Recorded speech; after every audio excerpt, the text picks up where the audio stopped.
Hello everyone, कैसे हैं आप सब। मेरा नाम हर्षा झा और आप मुझे देख रहे हैं मेरे यूट्यूब चैनल पर। हमारा आज का टॉपिक है मॉलिक्यूल्स। ठीक है। Before knowing this topic we need to know about some basic terms and they are what is atom, electrons I am sorry, neutrons, protons etcetera. और इन सब चीज़ों के लिए मैंने एक सेपरेट वीडियो बनाई हुई है जिसका लिंक आप मेरे डिस्क्रिप्शन बॉक्स में देख सकते हैं। कम टू द टॉपिक कि मॉलिक्यूल क्या है। तो आप मेरी पहली स्लाइड पे अगर देखते हो तो मैंने मॉलिक्यूल का एक डेफिनेशन दिया है कि the smallest particle of a substance capable of having independent existence. इसका मतलब क्या कि सब्सटेंस का वो सबसे स्मॉल पार्टिकल जो इंडिपेंडेंटली एग्जिस्ट कर सकता है हम उसको कहेंगे मॉलिक्यूल। और इसके एग्जांपल्स हैं nitrogen, oxygen, H2O, ozone etcetera. तो अच्छा, वाटर के लिए जो है आप सबके दिमाग में क्वेश्चन होता है कि हम इसको एज ए मॉलिक्यूल कहें या फिर हम इसको कंपाउंड कहें। इसका आंसर भी मैं आपको दूंगी, लेकिन आपको इसके लिए थोड़ा वेट करना पड़ेगा। आगे आते हैं। आगे मैंने कहा है कि कोई भी मॉलिक्यूल बनता कैसे है। मॉलिक्यूल्स जो होते हैं दो या दो से ज़्यादा एटम्स के ग्रुप जब केमिकली कंबाइन होते हैं तो फिर हमको मॉलिक्यूल मिलता है। ठीक है। तो हम कह सकते हैं कि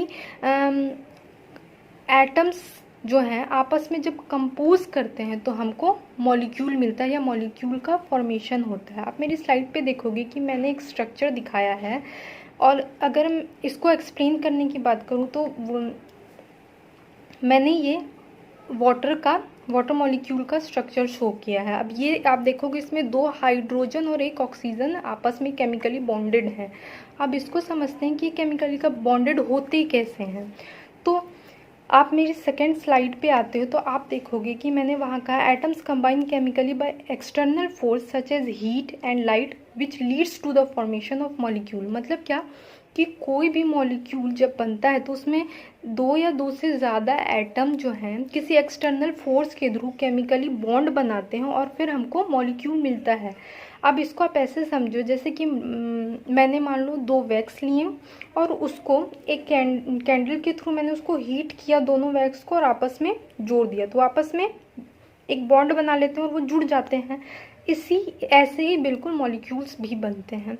अब मॉलिक्यूल जो बनते हैं या फिर एटम्स जो है आपस में कंबाइन होते हैं वो क्यों होते हैं, इसके पीछे भी एक रीज़न होगा। सबसे पहले समझते हैं कि ये बनते कैसे, उसके बाद समझेंगे कि ये क्यों बनते हैं।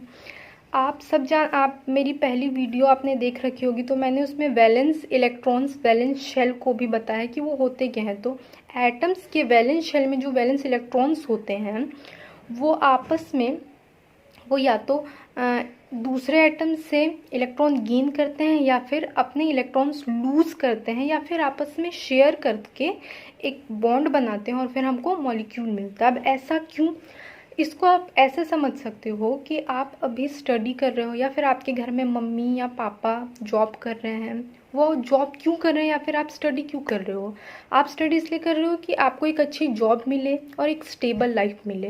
वैसे आपके मम्मी पापा जॉब क्यों कर रहे हैं कि वो आपको एक स्टेबल लाइफ दे पाए। तो बेसिकली हम सब काम क्यों कर रहे हैं, स्टेबिलिटी अटेन करने के लिए। बिल्कुल ऐसे ही एटम जो है रिएक्ट करके जब मॉलिक्यूल्स बनाते हैं वो क्यों बनाते हैं, वो स्टेबिलिटी पाने के लिए, स्टेबल होने के लिए। वो स्टेबल कैसे होंगे, फॉर एग्जांपल आप मेरे दूसरे साइड में देख रहे हो कि मैंने दो हाइड्रोजन लिया है और दोनों हाइड्रोजन के वैलेंस शेल में एक एक इलेक्ट्रॉन है। इसका मतलब अभी फ़िलहाल ये स्टेबल नहीं है। क्यों, क्योंकि उसका डबलेट पूरा नहीं है। हाइड्रोजन अपना डबलेट पूरा करता है तो उसके लिए एक हाइड्रोजन को और एक एटम और एक इलेक्ट्रॉन चाहिए जो उसको दूसरे हाइड्रोजन एटम से मिलेगा। तो वो क्या करेंगे, आपस में जो है वो अपने इलेक्ट्रॉन शेयर करेंगे तो दोनों के पास उसके वैलेंस शेल में दो दो इलेक्ट्रॉन्स हो जाएंगे और उनका डबलेट पूरा हो जाएगा। और यहाँ पे क्या होगा, जब वो आपस में इलेक्ट्रॉन्स शेयर करेंगे तो उनके बीच एक बॉन्ड बन जाएगा और वो मॉलिक्यूल कहलाएंगे।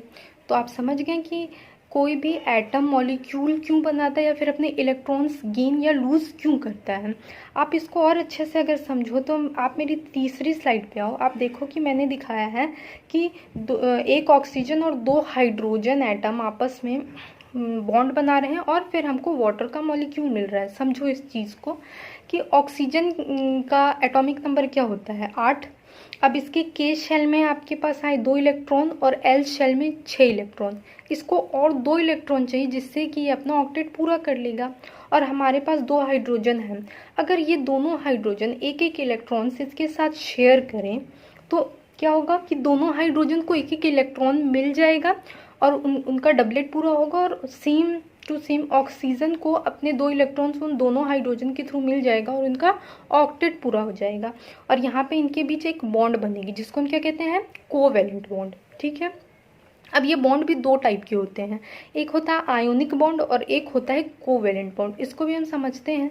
अब सबसे पहले इस एग्जांपल को समझो। अब जब ये आपस में बॉन्ड बना लेंगे तो हमको क्या मिलेगा, वाटर का मॉलिक्यूल। तो आप देखोगे कि वो एग्जाम्पल में कि हमको वाटर मिल रहा है।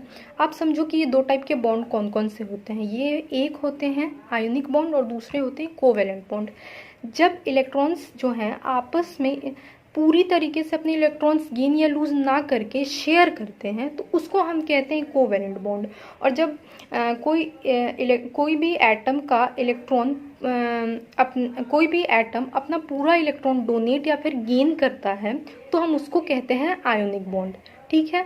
अब आप आगे समझें। आप मेरी लास्ट स्लाइड पे देख रहे हो कि मैंने बताया है मॉलिक्यूल 2 टाइप के होते हैं। वो कौन कौन से, एक है होमो एटॉमिक मॉलिक्यूल, दूसरा होता है हेटेरो एटॉमिक मॉलिक्यूल्स। अब होमो एटॉमिक मॉलिक्यूल्स क्या है, जब एक मॉलिक्यूल में सेम टाइप के एटम या एलिमेंट्स प्रेजेंट हों तो हम उसको कहते हैं होमो एटॉमिक मॉलिक्यूल्स। और अगर एक मॉलिक्यूल में डिफरेंट टाइप के एटम्स या एलिमेंट्स कंबाइन होते हैं तो हम उसको कहते हैं hetero atomic molecule. For example आप O2 में देखो दोनों एटम जो है ऑक्सीजन के ही हैं, या N2 में देखो दोनों एटम या एलिमेंट जो है वो नाइट्रोजन का है। वैसे ही आपकी बात करो तो O3 ओजोन में भी 3 एटम हैं, राइट। 2 से ज़्यादा एटम हैं लेकिन वो तीनों कौन से हैं, सेम एलिमेंट ऑक्सीजन। आप दूसरे साइड चलो तो एग्जाम्पल है carbon dioxide NH2 H2O। Carbon dioxide में एक एटम कार्बन का है और 2 ऑक्सीजन के एटम हैं। तो इसमें 2 अलग अलग टाइप के एटम्स कंबाइन होके एक मॉलिक्यूल बना रहे हैं तो इसलिए हम इसको हेटेरो एटॉमिक मॉलिक्यूल कहेंगे। अब मैंने आपसे शुरू में कहा था कि हम वाटर को मॉलिक्यूल कहें या कंपाउंड कहें, इसको समझते हैं। जब एक मॉलिक्यूल में 2 डिफरेंट टाइप के एटम्स हों या 2 डिफरेंट टाइप के एलिमेंट्स होते हैं तो हम उसको मॉलिक्यूल और साथ ही साथ कंपाउंड भी कह सकते हैं। लेकिन अगर एक मॉलिक्यूल में एक ही टाइप के एलिमेंट्स प्रेजेंट होते हैं तो हम उसको मॉलिक्यूल्स कहते हैं। इसका मतलब क्या कि हम ऐसे कह सकते हैं कि all compounds are molecules but not all molecules are compounds. सही है। तो हमने यहाँ तक तो समझा कि मॉलिक्यूल क्या है, मॉलिक्यूल्स बनते कैसे हैं, क्यों बनते हैं और कितने टाइप के होते हैं, और कंपाउंड्स और मॉलिक्यूल के बीच आप डिफरेंस को समझ गए होंगे। तो आज के लिए तो बस इतना ही। अपनी नेक्स्ट वीडियो में हम किसी और टॉपिक के साथ मिलेंगे। Thank you.